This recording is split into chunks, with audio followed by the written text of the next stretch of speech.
Sejak awal membeli Redmi Note 9, saya sudah berniat menggunakan HP ini selama 1 bulan sebagai HP utama saya. Yang nanti pengalaman penggunanya akan saya share kepada kalian dalam bentuk full review 1 bulan pemakaian. Tapi sayangnya baru 2 minggu saya udah nyerah guys. HP ini kurang nyaman digunakan. Mau tahu alasannya? Simak terus.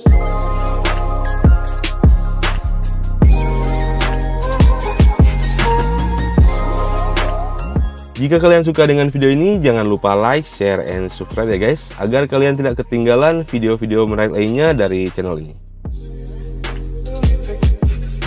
Sebagai seri terbaru dari lini Redmi Note-nya Xiaomi, Redmi Note 9 ini membawa beberapa perubahan yang cukup menarik dibanding pendahulunya.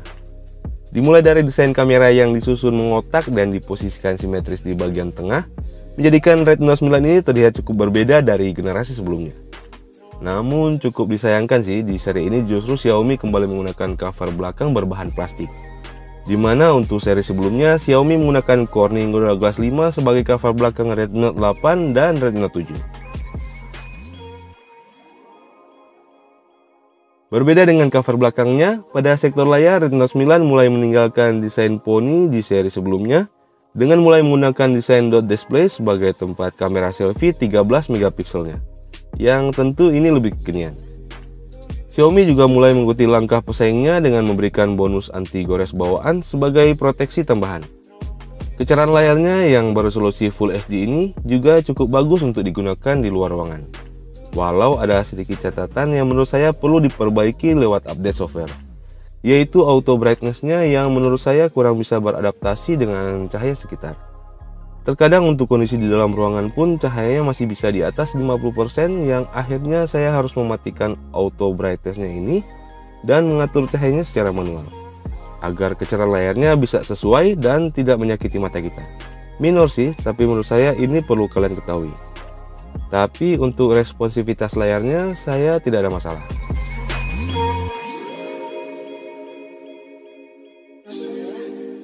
Lanjut ke bagian jeroan. Redmi Note 9 ditenagai dengan chipset kelas menengah terbaru dari MediaTek, yaitu Helio G85, dipasangkan dengan pilihan RAM 4 atau 6GB serta storage sebesar 64 atau 128GB. Untuk varian yang saya review kali ini adalah varian 4/64GB. Dan menurut saya di sektor inilah yang menjadi kekurangan yang paling terasa di Redmi Note 9, setidaknya sampai video ini dibuat. Karena jujur sejak pertama kali mencoba seri Redmi Note 1 hingga Note 9 ini, dan juga beberapa HP Xiaomi lainnya, baru kali ini saya merasa benar-benar tidak nyaman. Saya kurang tahu apakah ini masalah di chipsetnya atau mungkin softwarenya yang belum matang. Karena selama beberapa minggu menggunakan HP ini sebagai HP utama, saya merasakan lag yang cukup mengganggu di HP ini. Bukan hanya saat digunakan bermain game ya guys. Untuk buka tutup aplikasinya saja saya merasakan HP ini masih kurang responsif. Dan terkadang pada kondisi-kondisi tertentu, apalagi jika HP ini sudah digunakan agak lama, saat kita masuk ke salah satu aplikasi kemudian ingin keluar dari aplikasi tersebut, ponsel ini seperti hang atau freeze dulu beberapa saat, setelah itu baru icon-icon di home screen-nya bisa muncul semua. Ini cukup mengganggu menurut saya, karena hal ini belum pernah saya temukan di seri pendahulunya seperti Redmi Note 8. Padahal jika dibandingkan secara skor Antutu, Redmi Note 9 memiliki angka yang lebih tinggi dibanding Note 8. Inilah alasannya kenapa saya tidak jadi menggunakan HP ini untuk full review 1 bulan pemakaian. Karena hal tadi benar-benar bikin saya tidak nyaman. Saya kurang tahu apakah hal ini juga terjadi di varian 6GB nya. Tapi perkiraan saya ini adalah masalah software yang mungkin belum matang dan butuh penyesuaian lagi dengan chipsetnya. Karena seperti yang kalian tahu guys, Helio G85 adalah prosesor baru. Jadi mungkin butuh update software lagi biar chipsetnya ini kinerjanya bisa lebih maksimal. Tapi berbeda dengan urusan daya. Pada sektor ini saya acungkan 2 jempol buat Redmi Note 9. Karena menurut saya baterai di ponsel ini daya tahannya bagus dan sangat bisa diandalkan. Dengan kapasitas 5020 mAh, baterainya ini bisa bertahan hingga 2 hari pemakaian normal atau 1 hari lebih sedikit jika saya lagi banyak bermain game. Masalah battery drain atau daya baterai yang berkurang walau HP-nya dalam kondisi idle juga belum saya rasakan di Note 9 ini. Pengisian dayanya pun cukup cepat berkat fitur fast charging-nya. Pokoknya untuk sektor baterainya ini saya tidak ada masalah. Lanjut ke sektor kamera. Saya sudah pernah membuatkan video khusus yang membahas sektor kameranya ini guys. Dan juga saya sudah pernah membandingkan hasil kamera Redmi Note 9 ini dengan pendahulunya Redmi Note 8 dan salah satu HP pesaing lainnya yaitu Realme Narzo. Untuk link videonya bisa kalian klik pada card di pojok kanan atas atau bisa juga cek di kolom deskripsi video di bawah. Dan secara keseluruhan menurut saya kamera di Redmi Note 9 ini cukup bagus untuk kelas harganya, namun belum istimewa. Apalagi HP ini masih memiliki kekurangan di sektor perekaman video. Note 9 justru terasa downgrade dibanding pendahulunya Redmi Note 8. Ponsel ini hanya memiliki kemampuan perekaman video dengan resolusi maksimal Full HD di 30 frame per second. Sedangkan si pendahulunya Redmi Note 8 memiliki kemampuan perekaman video Full HD 30 dan 60 frame per second hingga 4K di 30 frame per second. Dan sayangnya hal ini mungkin tidak bisa diperbaiki oleh Xiaomi lewat update software. Karena chipset Helio G85 yang digunakan Redmi Note 9 ini memang tidak mendukung untuk mode perekaman video hingga resolusi 4K. Ini bisa kita lihat pada spesifikasi Helio G85 di website resminya MediaTek. Dimana untuk resolusi yang bisa didukung chipset ini hanya sampai 2K di 30 frame per second atau 1080 di 60 frame per second. Tidak ada dukungan perekaman video hingga resolusi 4K. Cukup disayangkan juga sih sebenarnya.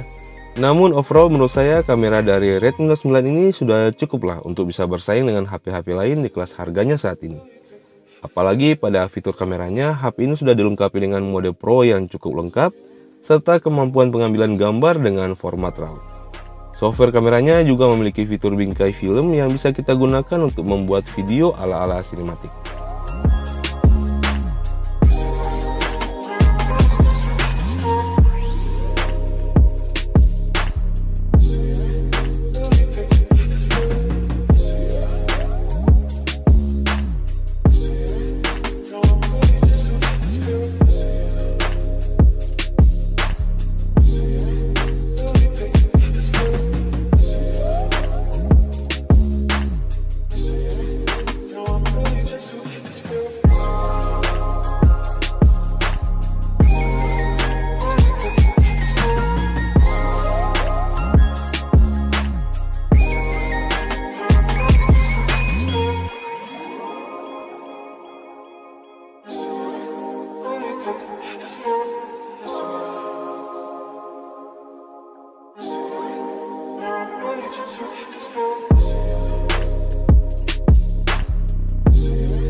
Oke, sekarang kita masuk ke kesimpulannya guys. Dijual dengan harga 2,4 jutaan untuk varian 4 per 64 GB dan 2,8 jutaan untuk varian 6 per 128 GB. Apakah Redmi Note 9 ini recommended? Menurut saya HP ini masih recommended. Walau memang update software sangat dibutuhkan agar bisa menambal kekurangan-kekurangan yang sudah saya jelaskan di awal tadi. Tapi jika yang kalian inginkan adalah benar-benar seri upgrade dengan performa yang lebih merata di semua sektor, saran saya ambil Redmi Note 9 yang versi Pro-nya.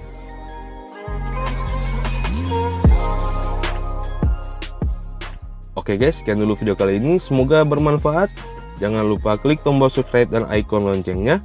Dan sampai ketemu lagi di video-video selanjutnya.